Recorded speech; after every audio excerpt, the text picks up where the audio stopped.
Round 9 of the ANZ Championship passed off in Invercargill on Saturday, with the Southern Steel looking for their 4th consecutive win of the season against the defending champions Waikato Bay of Plenty Magic. The Vixens got a Sunday netball triple header underway against the high-flying Queensland Firebirds in Melbourne. In the late Aussie game, the ladder-leading Adelaide Thunderbirds took on the New South Wales Swifts, and Sunday night netball closed out on Kiwi soil with the Tactix in Nelson against the West Coast Fever.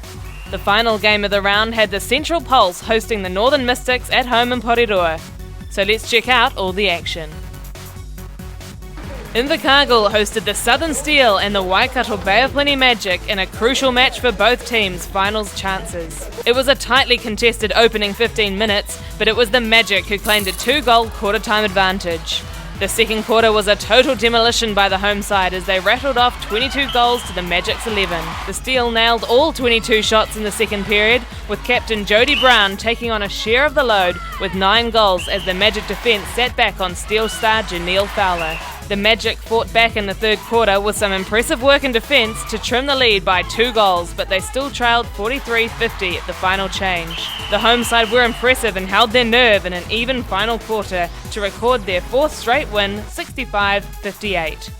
When we have Janelle on the back, she's such a massive target, and I think, if we can get her the ball, then it's that old thing of don't do anything else. But today I think we were forced, obviously, for me to take some more shots, and I'm really glad that I was able to step up. The Melbourne Vixens were at home against the Queensland Firebirds, and it was second versus third on the ladder. It was a tight opening quarter, but a late run of goals by the Firebirds helped the visitors out to a 3-goal quarter-time advantage. The Vixens drew level early in the second quarter, but 5 unanswered goals from the Firebirds had the visitors in control at the main break, leading 28-23. The visitors' brigade of young mid-quarters continued to impress in round 9 as they played beyond their years, helping the Firebirds to a 41-34 three-quarter time advantage. The Vixens had no answers to the Firebirds' tenacity through court in a tough week for the franchise, who were again without inspirational captain Laura Geitz. The Queenslanders wrapped up the match with an impressive 16-12 final quarter to take the match 57-46. The last time we played them, we lost by 1, and coming here, we know that the crowd was going to be really loud, and Vixens are a really tough team. They just keep coming and coming and coming, but we just had it in the back of our minds that we just have to go out there, we have to play hard, and we have to stay strong. The Thunderbirds entered round 9 riding high on the top of the ladder, while the New South Wales Swifts were in 9th place, looking for their 2nd win of the season.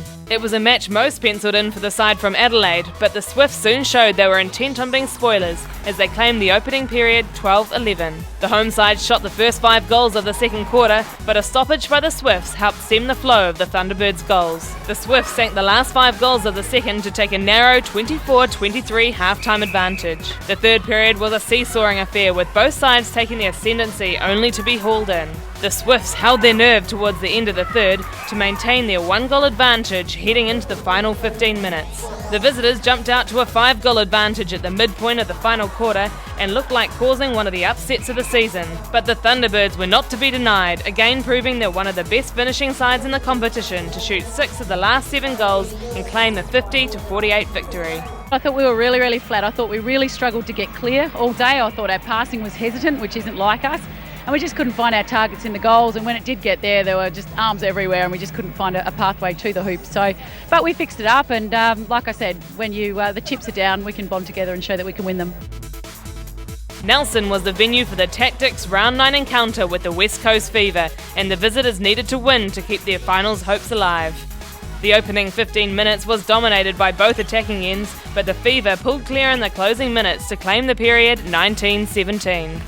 The Tactix attack end was rattled in the second period as they shot at just 50%, while the side from Perth continued to pile on the scoreboard pressure, leading 32-35 at the half-time.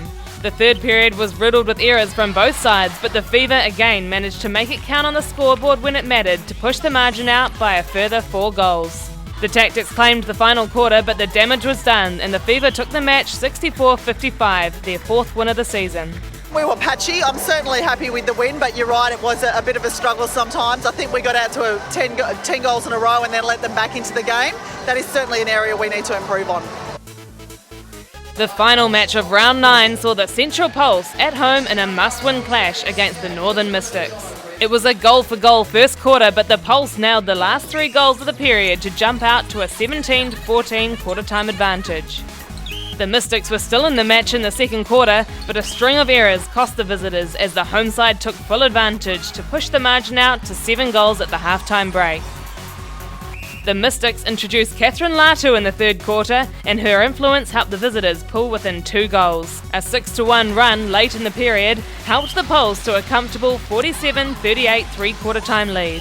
The Poles pushed home the advantage in the final 15 minutes to claim their first ever victory over the Mystics 63-48. Along the way, the Poles claimed a bit of history, scoring their highest score and biggest ever ANZ Championship victory. The Australian style was a one-on-one marking. I think I was on the floor more times in the first half than on my feet, so I had a wee goal in the second half to stay on my feet, which I think I managed to achieve. But look, it's always like that when I play against Coletto. She's a one-on-one marker, so you expect that torrid battle out there. At times I thought it was probably a wee bit too torrid because I've got a lot of bruises on my knees, but I'm just pleased that we managed to get a win. I don't care. I'd love a bit of a battle like that out there as long as we win at the end of the day. That closes out another busy round of ANZ Championship action with the Steel, Firebirds, Thunderbirds, Fever and Pulse taking the points.